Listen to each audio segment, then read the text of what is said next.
गुरुजी, हमारे शरीर में एक रक्त ऐसी चीज़ है जो पूरे शरीर में संचार करती है।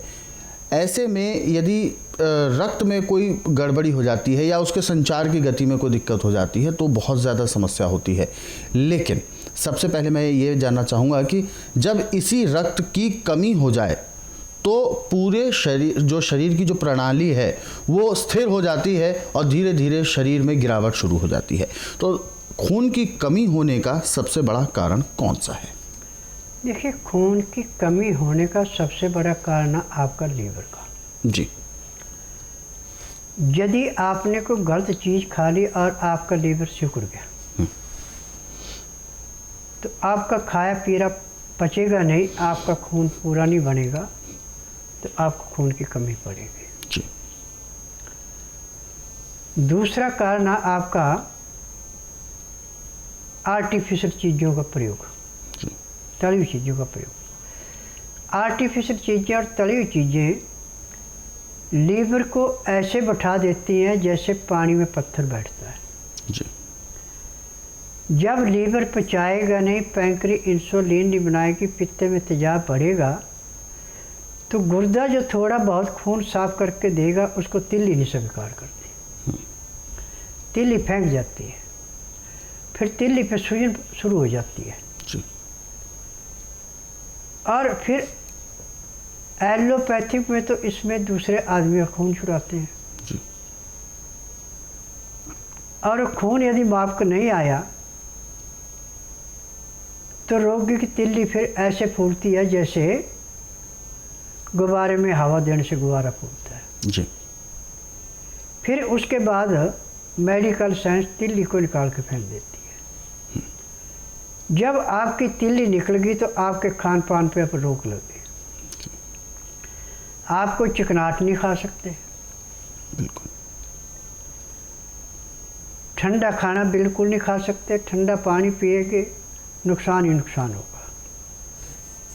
और अब आपको हर महीने 15 दिन में खून चढ़ना ही चढ़ना है।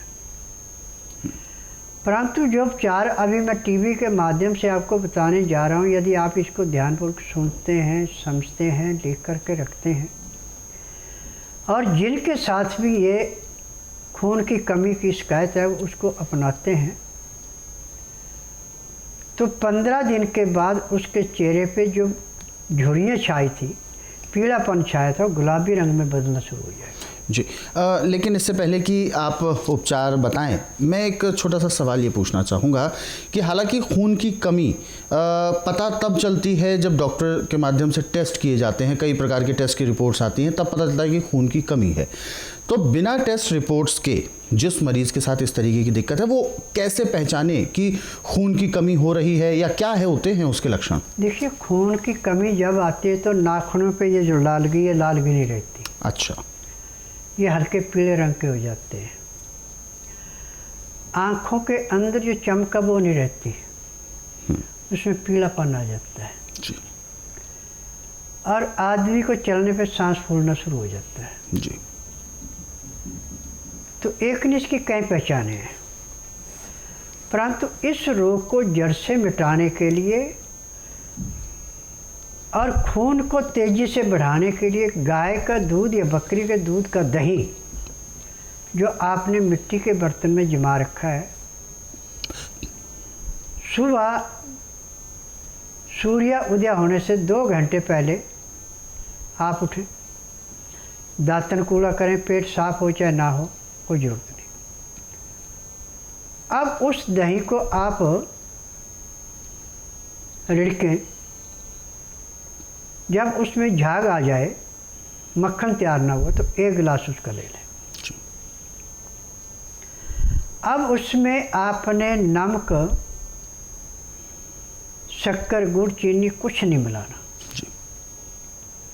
अब उसको आस्ता आस्ता आपने पीना है। 1 गिलास पीने में आपको कम से कम आधे घंटे का समय लगाना। उसके बाद आप किताबें पढ़ें, टीवी देखें, सैर करें, वो आपकी इच्छा है। फिर दूसरी बार आप सूर्य उदय होने के 2 घंटे बाद फिर लें। सिर्फ 2 खुराकें लेनी अपने 24 घंटे में, ज़्यादा नहीं लेनी। तरीका वही है जो सुबह आपने लिया है। तो इसका भी दूध का जमाने के अलग अलग तरीके हैं कि जो सुबह आपने 4 बजे लेना है, ये रात 8 बजे जमा दें आप। और जो आपने सूर्य उदय होने के 2 घंटे बाद लेना है, इसको 10 साढ़े 10 बजे जमा दें। और दही में जाम बहुत कम लगाना है। गर्मी का मौसम है तो उस बर्तन को फिर पानी किसी बर्तन में रख के उसमें बर्तन रखना है और ऊपर से उसको जो ढक्कन लगाना है उसमें भी ऐसा ढक्कन लगाना कि उसमें मक्खी मच्छर अंदर न जाए। अब सुबह को आपका दही अच्छा जमा हुआ और बड़ी अच्छी खुशबू वाला होगा। अब इसको जो मैंने आपको तरीका बताया, इससे आप लेते हैं, 1 गिलास पीने में आधा घंटा लगाते हैं, तो पहले गिलास से आपके शरीर के अंदर जैसे अग्नि जल नहीं रही ठीक, और उसने आप में या तो घी डाल दिया या कोई चिकनी चीज़ डाल दी और अग्नि आस्ता आस्ता बढ़ते बढ़ते तेज अग्नि पैदा हो जाती है। ऐसे ही जाके पाचन शक्ति तेज होती है, खून बढ़ना शुरू हो जाता है। दही के और लस्सी के अंदर की विशेषता है कि 80% अंदर जाके ये खून में और मांस में परिवर्तित हो जाता है जी। और ये संसार की वो वस्तु है जो आप पैदा होते बच्चे से लेके आखिरी सांस लेने वाले तक दे सकते हैं। परंतु देने का तरीका इसका कि दिन में तो आप कभी भी इसको दे सकते हैं, परंतु दिन अस्त होने के 2 घंटे पहले इसको बंद कर देते हैं, क्योंकि सुबह सूर्य की गर्मी के साथ साथ ये अपना असर ज़्यादा करती है। परंतु जब सूर्य अस्त हो जाता है और शाम को नमी हवा के अंदर आ जाती है, तो फिर आपको इसके पीने से हर 15-20 मिनट बाद पेशाब आता रहेगा। यानी पेट की गर्मी को निकालने के लिए एक किस्म का अमृत है। और जिनका पेशाब हमेशा पीड़ा आता है, दर्द दे के आता है, जलन दे के आता है, उनके लिए ये नुस्खा एक किस्म का अमृत के समान है। अब इसके बाद आपको भूख लगती है तो भुने हुए चने काले छिलके के साथ ले करके पहले उनको साफ कर लें, अच्छी तरह पीस करके उसका पाउडर बना लें। अब इस पाउडर को आप लस्सी के अंदर मिला के भी पी सकते हैं। लस्सी हल्की गर्म कर लेनी और पानी भी हल्का गर्म करके उसमें घोल के पी सकते हैं, तो रोटी का भी काम करेगा। चने और लस्सी और लहसुन, ये पैर के तलुए से सिर के बाल तक के हर एक रोग को ऐसे समाप्त करता है जैसे कूड़े करकट के ढेर को माचिस की तिल्ली जला के समाप्त करती है। जिसका हमेशा खून में कमी रहती है उसके लिए लहसुन और गाय के दही का मट्ठा एक किस्म का अमृत है। परंतु जिनके दिल पे चर्बी जमी है